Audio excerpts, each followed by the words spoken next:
Good morning, Tuesday. We're back with another NBA podcast, and today we're going to focus on two things: NBA players that could and that should be traded here in just a couple weeks as the trade deadline is approaching. Let me know what you think in the comments. Let's get into it.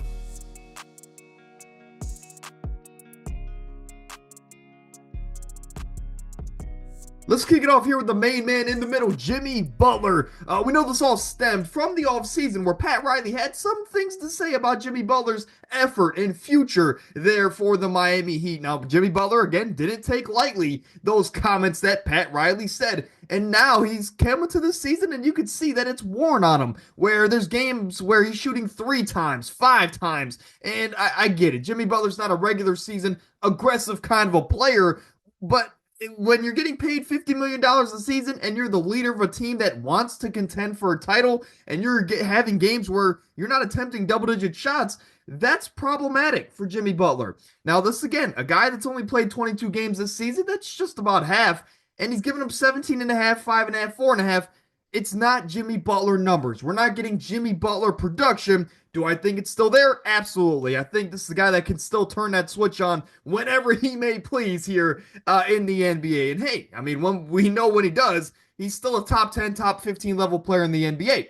Now, for Jimmy Butler, he's made it clear the place that he wants to go, and that is the Phoenix Suns. The problem is that it's not really in there or even the Miami Heat's control if he can go to Phoenix. It's all in the hands of Bradley Beal, the Florida alum. Shout out to him. I'm a Gators fan. But he holds all the power. And again, when you go to Washington and you're their saving grace, their only good player for years, after John Wall, you get to choose your contract. And that's what he did. He got a Supermax contract when he was in Washington a few years back, and he got a no trade clause. That carries with him throughout his entire contract. Now, again, he chose to go to Phoenix. Phoenix now has that problem where they want to move him for Jimmy Butler, but if Bradley Beal says no, then he says no, and then Phoenix doesn't get Jimmy Butler. So Bradley Beal holds all the power, all the cards right now there in Phoenix. So unless Bradley Beal has a change of heart, I don't think Jimmy Butler ends up in Phoenix.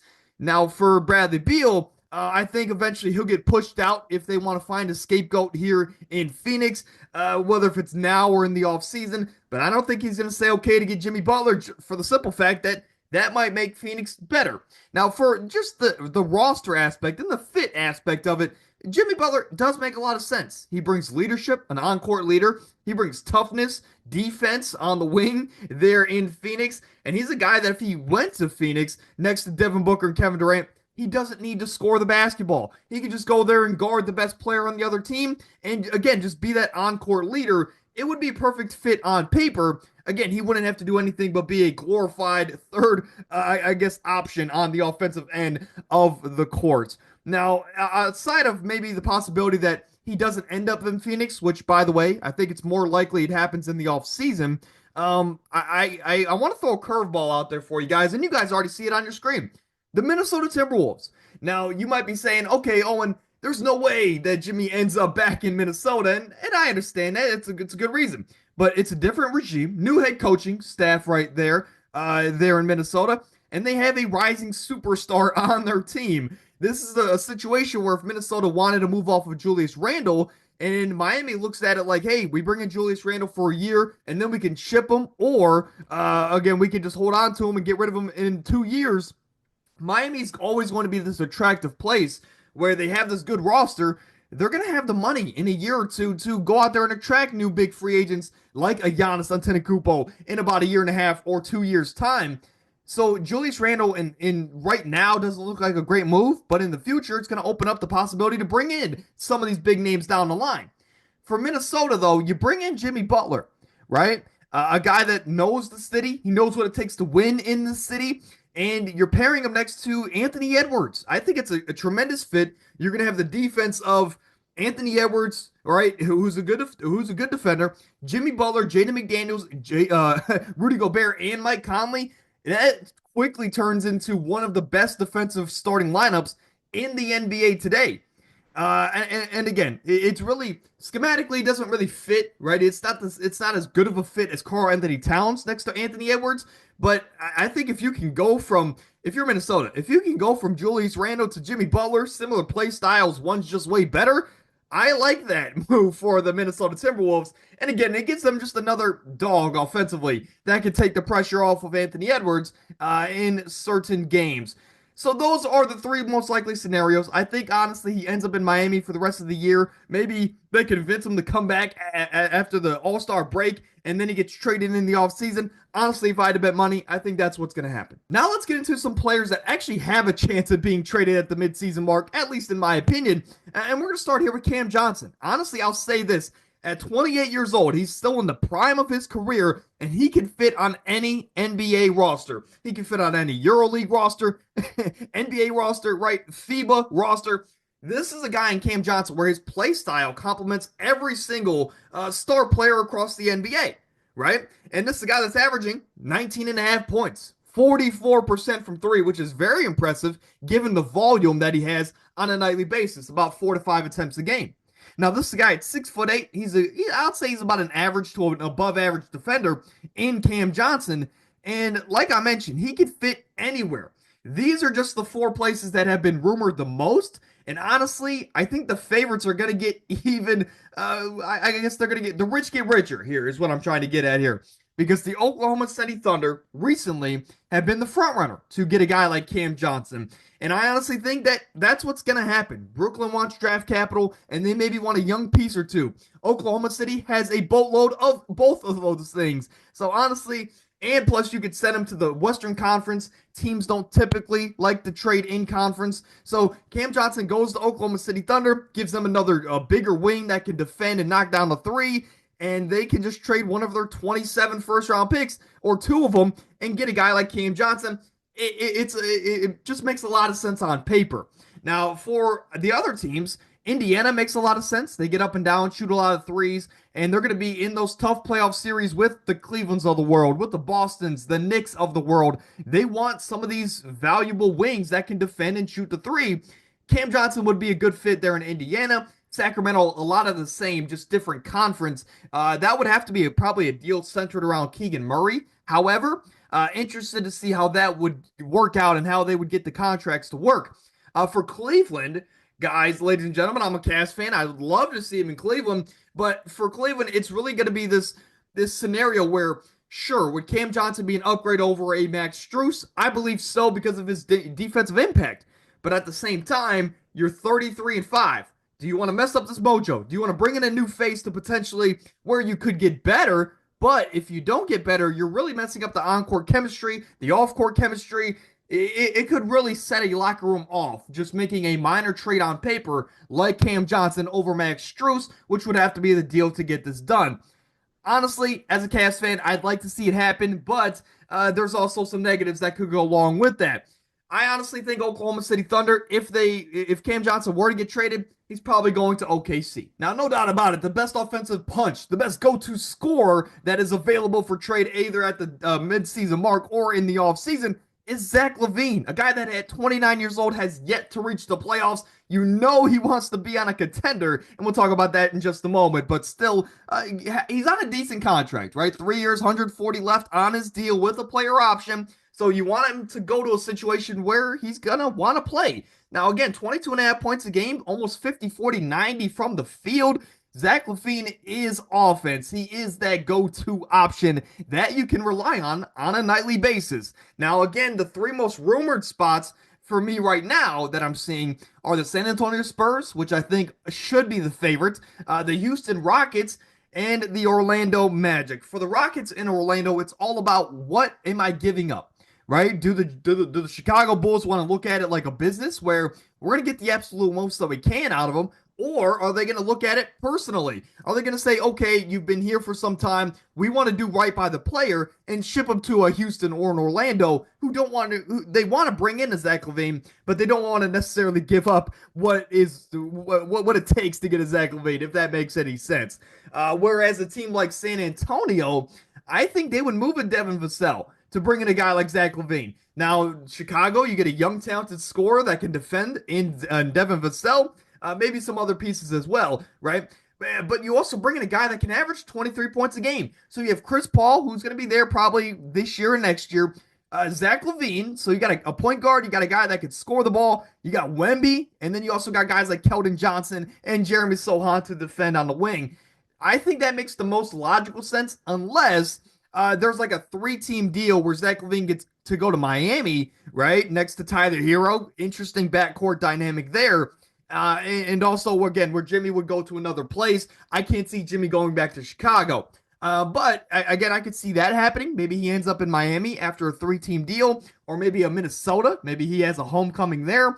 A lot of interesting places for Zach LaVine. I'm not going to come up here and say he's going to one of the LA teams because I just can't see it. I think it's more likely he goes to the Clippers than to the LA Lakers. But for the Clippers, you got a breakout year from Norman Powell. Do you really want a Zach LaVine at this point in the season? Crazy statement there, but you guys get the picture. I don't know. He can end up in a lot of different places, but these are the three most likely. If I had to bet on one, I'd say he stays with Chicago and ends up with the San Antonio Spurs in the offseason. Staying in Chicago, but with a far less, I guess, valuable piece in Nikola Vucevic, a guy that is going to be more tradable or trade worthy, right, for the Bulls because he's on a cheap contract. I think you can get more from other teams than probably what he's worth.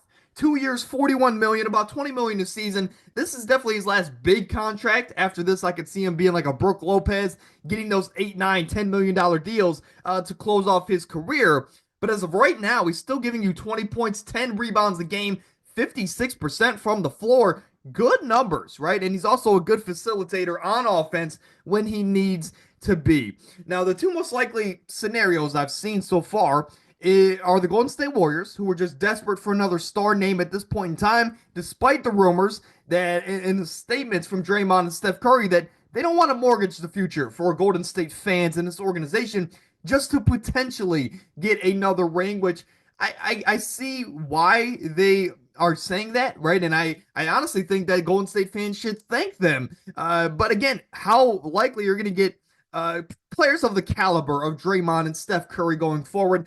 They're franchise cornerstones. They've done wonders for your franchise. I think you let them go out with a bang, right? You go out there and do whatever you can to get those guys, another chance at it, right? Unless they honestly internally believe that, hey, we're going to fight, but we're not good enough anymore to get over the top. That is a whole different video. But honestly, if you can bring in a Nikola Vucevic, it would open up the offense, I think, a little bit more. Gives them a big that can really stretch the floor, something they were looking for in a guy like James Wiseman. But again, he's going to be the best foreign big that this team has had, right, in their Steph Curry era. No doubt about it, if they can pick that up. And honestly, I don't think it's going to cost them that much to bring in a Nikola Vucevic, maybe a nice piece, and some maybe a draft pick, maybe a late first-round pick down the line to get a deal like this done. Now, for the Detroit Pistons, I've seen this going around because some fans want Jalen Duren gone. Some fans want Isaiah Stewart gone. Whoever they decide to move in this deal, again, it brings Detroit another offensive punch after Jaden Ivey went down. And he goes there. He could be a nice mentor, nice, I guess, veteran mouthpiece for some of these younger players that haven't been there before. Not that Vucevic has an extensive playoff history, but you guys get the picture. He's a veteran. He's been around for a while. That could be a nice pickup. It all depends on what the Chicago Bulls would want from a team like the Detroit Pistons. I would not want them to trade any more than a couple second-round picks and a nice piece in this deal. But honestly, if I had to bank on it, I think he finishes this year in Chicago like a lot of these players and gets traded in the offseason. The last player that I want to hone in on is Jeremy Grant, a guy that coming into the season I wanted desperately for my Cleveland Cavaliers to get. But coming into the year, I've seen how he's played, and honestly, he's taken a step back. Now, I will say he's missed a lot of time with injury this season, but when you look at him, he's 30 years old. It looks like he's taken a step back with how he started this season, and he has a hefty contract, 4 years, 132 left on his deal, and you know he's going to take that player option. But for the games that he did play to start the season, 15 points a game, which is not Jeremy Grant status at this point in his career, and 38% from the field, 38 from three. So one of those is really good in the three-point percentage, and the field goal percentage is horrendous, especially for an NBA player that's making his money So honestly, if you're a team, just keep him on the 3 point line because if he makes 38% from the three, you're pretty happy with his production. But for Jeremy Grant, he's a do it all wing, right? He can defend, he can play make, he can shot create to a degree. And this is a guy that, again, he can catch and shoot threes a little bit. Jeremy Grant can do a little bit of everything, right, for a team. And honestly, that's why I wanted the Cavs to get him. I said, hey, he's a 6'8", 6'9", lengthy defensive wing that we could throw on the Tatums of the world, the Jaylen Browns of the world in a key playoff series. I trust him on the defensive end more than Max Strus, but he also doesn't bring the offensive punch that Max Strus brings. He has the potential to, though. Let me just say that. It's just the spacing aspect is what I'm getting at in that Strus and Jeremy Grant debate. But for Cleveland, it goes back to my earlier argument. Do you want to bring in a new face on a hefty contract and potentially risk the on-court chemistry, potentially risk the mojo in the locker room?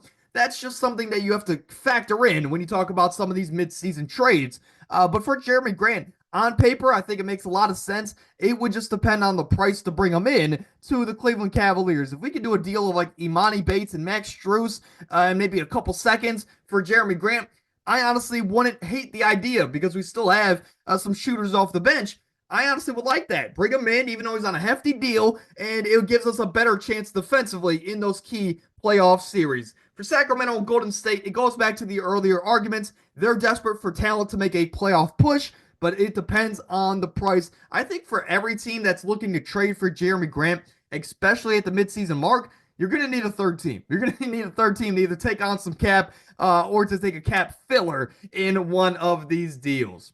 But some other big names around the NBA that either could be traded at the midseason mark or in the offseason.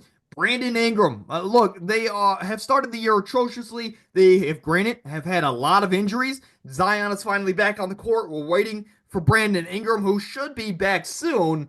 But this is, again, a team that underperformed this year. They're not going to make the playoffs unless they have a miraculous run.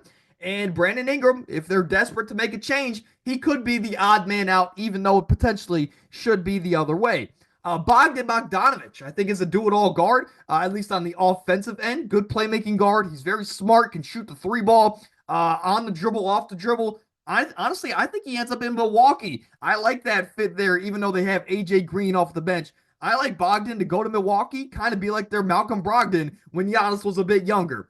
Julius Randle, we talked about, potentially could be on the move because not a lot of people in Minnesota are happy with him at the moment as far as his effort level defensively and in key moments. And honestly, his ball hawking tendencies really just stagnate the offense in some of these big time moments.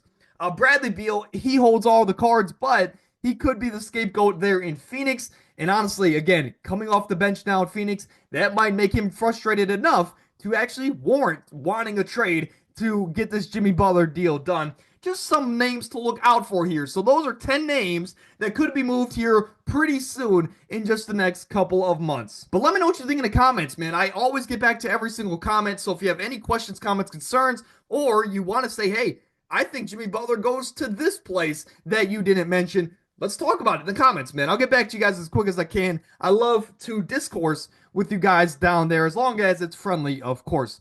But on Thursday, NFL divisional round playoff predictions. We had a bit of a stinker there last Thursday, but on the year, we're about 70% correct rate. So if you want to stop by, it's a fun show. We cover everything possible for that upcoming slate.